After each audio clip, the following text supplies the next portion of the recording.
യാക്കോബ് 1:12. പരീക്ഷ സഹിക്കുന്ന മനുഷ്യൻ ഭാഗ്യവാൻ, അവൻ കൊള്ളാവുന്നവനായി തെളിഞ്ഞ ശേഷം കർത്താവ് തന്നെ സ്നേഹിക്കുന്നവർക്ക് വാഗ്ദത്തം ചെയ്ത ജീവകിരീടം പ്രാപിക്കും. ഇവിടെ വചനം പറയുന്നു, കർത്താവ് തന്നെ സ്നേഹിക്കുന്നവർക്ക് വേണ്ടി ഒരു ജീവകിരീടം ഒരുക്കി വെച്ചിട്ടുണ്ട്. ആർക്കാണ് ലഭിക്കുന്നത്? തന്നെ സ്നേഹിക്കുന്ന മക്കൾക്ക്. അതിന് തൊട്ടുമുകളിൽ പറയുന്നു, പരീക്ഷ സഹിക്കുന്ന മനുഷ്യൻ ഭാഗ്യവാൻ. ഇന്ന് നീ ഒരു പരീക്ഷയെ നേരിടുന്നുണ്ടോ? നിന്റെ ജീവിതത്തിൽ നീ ഒരു പരീക്ഷയെ നേരിടുന്നോ? അതിനെ നീ അഭിമുഖീകരിക്കുന്നെങ്കിൽ, അതിനെ നീ നേരിടുന്നെങ്കിൽ, അതിൽ നിന്ന് നിന്നെ വിടുവിക്കുവാൻ യേശു മതിയായവനാ.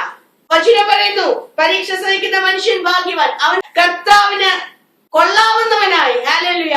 ആ നീ നേരിടുന്ന പരീക്ഷയെ പിറുപിറുക്കാതെ കർത്താവിന്റെ കൊണ്ടുമുഖത്തേക്ക് നോക്കി മുന്നോട്ട് ജീവിതത്തെ നയിക്കുന്നോ?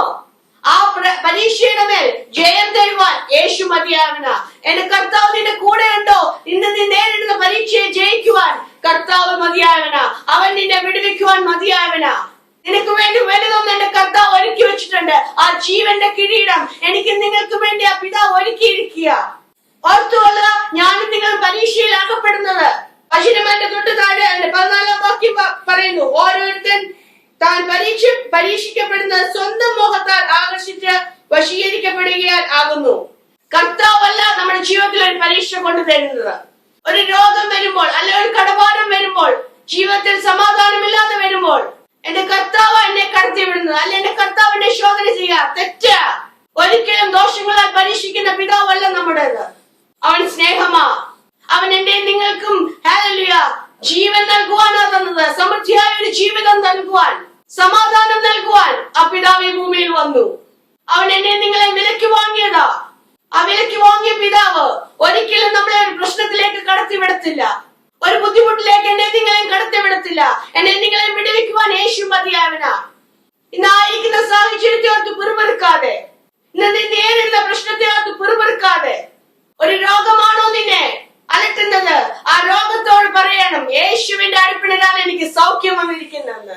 യേശു ക്രിസ്തുവിൽ വിശ്വസിക്കുക. യേശു പറഞ്ഞ ഓരോ വചനവും, യേശു പറഞ്ഞ ഓരോ വാക്കുകളും എന്റെ നിങ്ങളുടെ ജീവിതത്തിൽ അനുഗ്രഹത്തിനാകിയാൽ കർത്താവിന് മഹത്വം കൊടുക്ക്. കർത്താവ് വിടുവിക്കുവാൻ മതിയായവനാ. തന്നെ സ്നേഹിക്കുന്നവർക്ക് കർത്താവ് ജീവന്റെ കിരീടം ഒരുക്കി വെച്ചിരിക്കുന്നത്. ആ കിരീടം പ്രാപിക്കുവാനായിട്ട് ഞാൻ നിങ്ങൾ ഉത്സാഹിക്കണം. കർത്താവ് ഓരോരുത്തരെ അനുഗ്രഹിക്കട്ടെ. ഒരു നിമിഷം പ്രാർത്ഥിക്കാം. പ്രിയ പിതാവെ, സ്തുതിക്കുന്നു. യേശുവിന്റെ നാമത്തിൽ ഈ നല്ല ദിവസത്തിനായിട്ട് നന്ദി പറയുന്നു. പിതാവെ, ഓരോ മക്കളെ നിന്റെ കരങ്ങളിൽ അനുഗ്രഹിച്ച് പ്രാർത്ഥിക്കുമ്പോൾ കർത്താവിന്റെ കരം ഓരോ മക്കളെയും തൊടുന്നതിനായി സ്തോത്രം. ജയത്തിന്റെ ഒരു പകലപ്പ നീ തന്നിരിക്കാൻ സ്തോത്രം ചെയ്യുന്നു. യേശുവിന്റെ നാമത്തിൽ കിഡ്നി രോഗത്താൽ ഭാരപ്പെടുന്ന വ്യക്തിയെ യേശുവിന്റെ കരങ്ങളിലപ്പ ഞങ്ങൾ സമർപ്പിക്കുന്നു. യേശുവിന്റെ അടിപ്പിടാനുള്ള സൗഖ്യം ആ മകന്റെ ശരീരത്തിന്റെ മേൽ അപ്പ നീ അയച്ചിരിക്കാൻ സ്തോത്രം.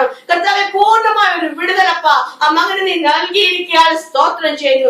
യേശുവിന്റെ നാമത്തിൽ കർത്താവെ, ഹല്ലേലൂയ. ഈ ദിവസങ്ങളിൽ പരീക്ഷയിൽ ഭാരപ്പെടുന്ന വ്യക്തി, നേരിടാൻ പോകുന്ന പരീക്ഷ, മുന്നിൽ നിൽക്കുന്ന പരീക്ഷയോട് ഭാരപ്പെടുന്ന വ്യക്തി, കർത്താവെ ആ മകളുടെ മേൽ അപ്പാ നിന്റെ അത്ഭുതകരം ചലിക്കുന്നതിനായി സ്തോത്രം. കർത്താവെ, ജയം അപ്പാ നിന്റെ മകൾക്ക് നീ കൊടുത്തിരിക്കാൻ സ്തോത്രം. സമാധാനം, സ്വസ്ഥത നിന്റെ മക്കൾക്ക് നീ കൊടുത്തിരിക്കാൻ സ്തോത്രം. ക്രിസ്തുയേശുവിൽ ഉറപ്പുള്ളവരായി ജീവിപ്പാൻ അപ്പൊ ഓരോ മക്കളെ നീ ഒരുക്കുന്നതിനായി സ്തോത്രം. അനുഗ്രഹിച്ചിരിക്കാൻ സ്തോത്രം. യേശുവിന്റെ നാമത്തിൽ തന്നെ ആമേൻ.